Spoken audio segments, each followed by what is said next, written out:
Mic check 1 2. It's the Y2K Collector. Top of the morning to you, and happy Mother's Day to all the mothers that might be viewing the channel.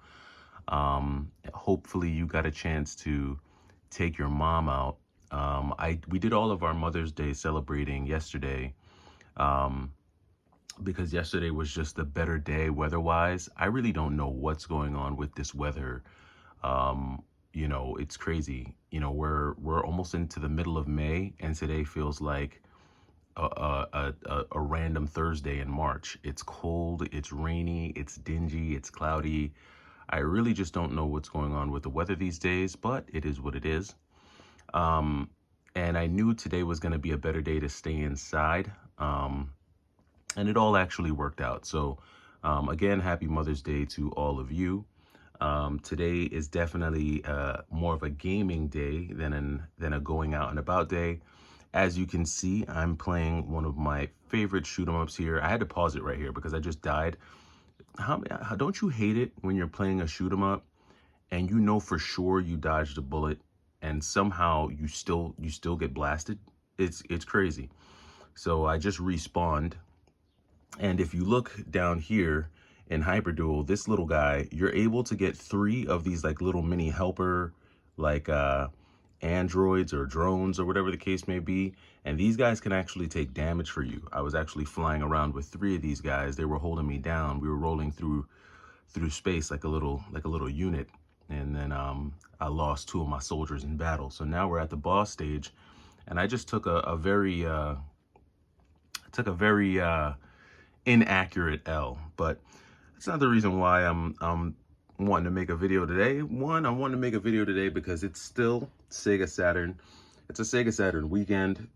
That game that I just showed you is one of my favorites here. It is the game Hyperduel.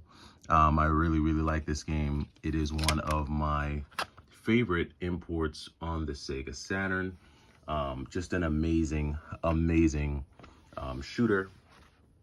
And I kind of wanted to talk a little bit real quick about emulation. I got a lot of comments on the video that I put out yesterday, with a lot of people giving me a lot of ways that you can play,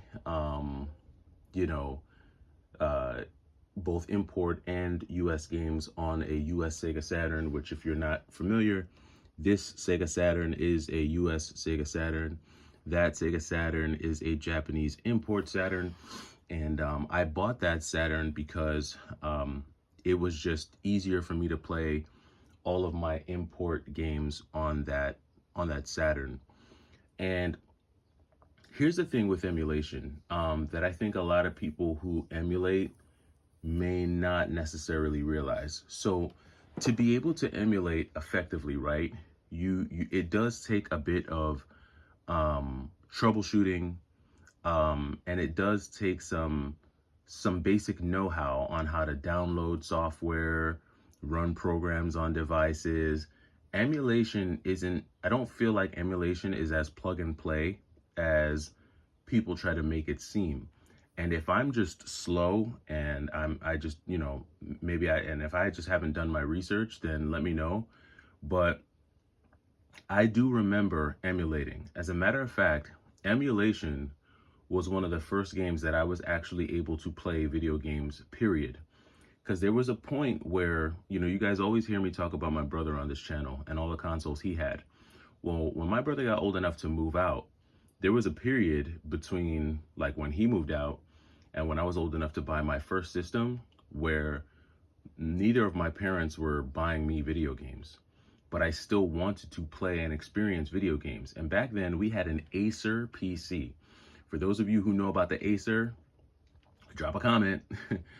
We had an Acer PC that ran off of Windows 95. And back then, this is when we had AOL dial-up, right? So this is back during the dial-up days. And you get the little AOL disc that would give you 3 hours and 2 hours or whatever the case may be to stay online. Well, as a kid, I remember there was a website called freeroms.com. Freeroms.com. And I don't know if that website is still around, but I remember back then being able to download a Sega Genesis emulator and a Super Nintendo emulator. And then, so I would download those emulators, and you had to like download the emulator, open the file. You had to, back then, you had to have a way of unzipping the file. So you had to download, like, I think a separate program called like WinZip, if I'm not mistaken. Wow, this is taking it back. But yeah, there was a program called WinZip, and you would have to use WinZip to unzip the emulator file. And then it was like a whole process of like having to then like download the ROM, and then you load up the ROM into the emulator to be able to play certain games. And I remember playing games like Captain Commando for the Super Nintendo, Altered Beast. And I remember when I first discovered it, it was like the best thing to me, because I was like, oh shoot, I can actually play video games on my PC. Now the whack part was that I didn't have like, I couldn't get the real experience because I didn't have a controller at that point. So I had to use my keyboard. I'd have to use like the typewriter to control the characters, and use like, control and alt and stuff to do like the punch and the kick and whatnot. So it was fun to be able to like see the game and experience the game, but I really wasn't getting the full experience because, I didn't have a controller. I'm playing it on a keyboard, and that stinks. So I remember going with my father back in the day, and we went to, I think it was either Caldor or Kmart, and they used to have these PC sections back in the day. And there would be like this small section for PC gaming, real small, and they had these like basically these gaming controllers, these like aftermarket gaming controllers that you could use with your PC to play PC games. And I remember doing a little bit of research, and I found this one controller. It looked like it was shaped like a PlayStation 1 controller, but it wasn't. Like the buttons were like pink and yellow and blue and green. And clearly it was like a PC controller. And it was like a $35 controller. And I remember I bought that controller, which was expensive for back then, now that I think about it. But anyway, I bought that controller, and I took it home, and everything, I had the installation instructions on how to use it. And I remember it took me a whole bunch of troubleshooting, because I had to first, everything came with a disc back then, especially for Microsoft. So if you bought like, a device or something, it came with like an installation disc, and you had to put the disc in, and then it, you download the file to be able to use it. And that was the case with this controller. So, I had to put the disc in, download the information, configure the controller, and then I had to figure out how to configure the controller to work with the emulators that I had downloaded to my PC. So for both the Genesis and the Super Nintendo, and I want to say it was easier to configure it for my Genesis emulator and play Genesis games with that aftermarket controller. But I felt like it was a lot harder with the Super Nintendo emulator. I don't know why. Just the ROMs, it was tricky.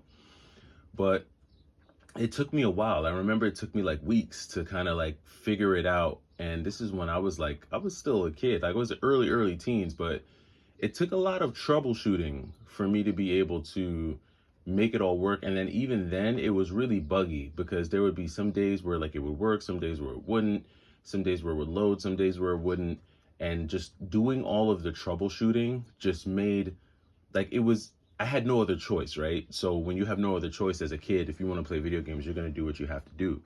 But it was very arduous. It was a very arduous task of configuring, troubleshooting, getting it to work. And then when it finally did work, by the time I got to playing it, here comes my parents. All right, turn it off. It's time to go do your homework or go do something else. And I say all that and I share that story because emulation isn't plug and play. And I feel like sometimes people talk about it like it is, like, oh yeah, just emulate it. Yeah, just get my thing and emulate it, and then I'm good to go.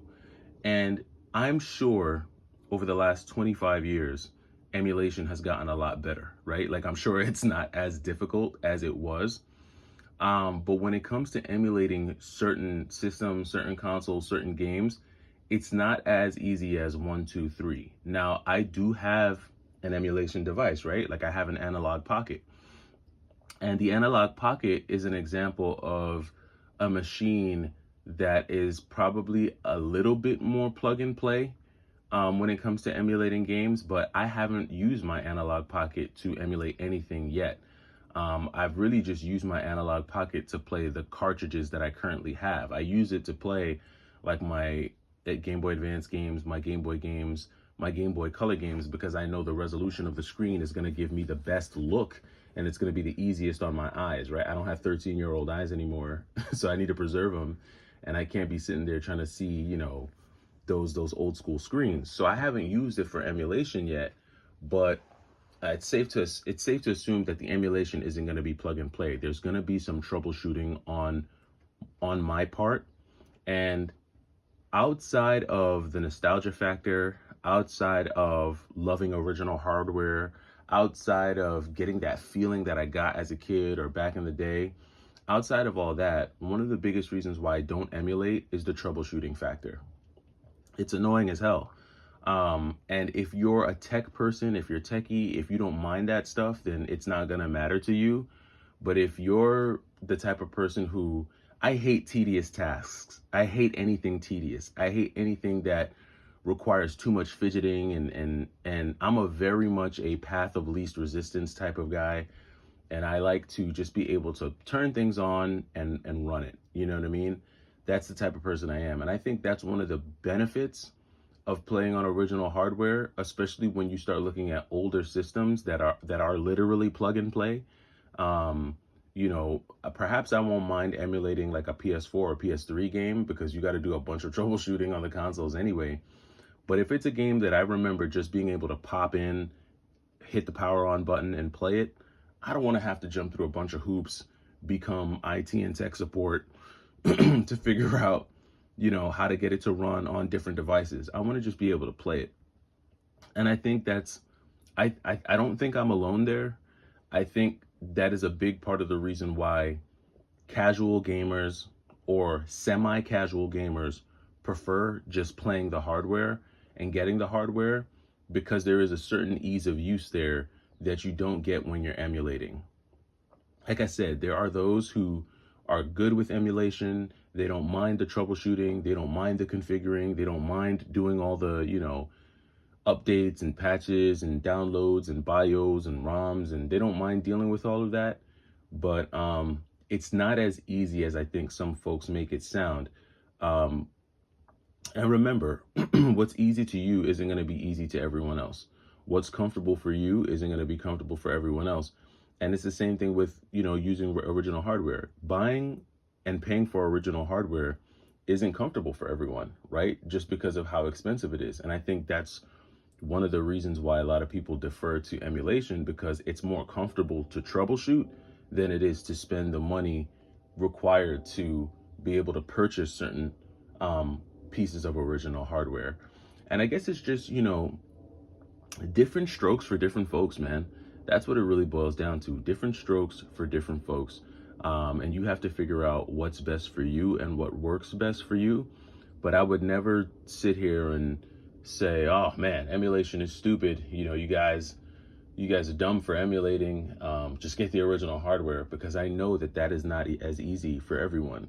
But in that same token, saying, oh man, you guys are stupid for getting original hardware, you should just emulate all day. Emulation isn't as convenient for everyone. And then the last thing that I'll say is that depending on what you have in your collection, right? Like for some people, I've heard some people go to the extreme of saying that they sold everything. They sold every game in their collection and they just have 2 emulation devices and that's it. And that's all the gaming that they need. Well, guess what happens if that emulation device breaks? You lost all of the systems in one shot, right? So let's say you have 30 consoles downloaded on one emulation device and 1,000 games on that emulation device.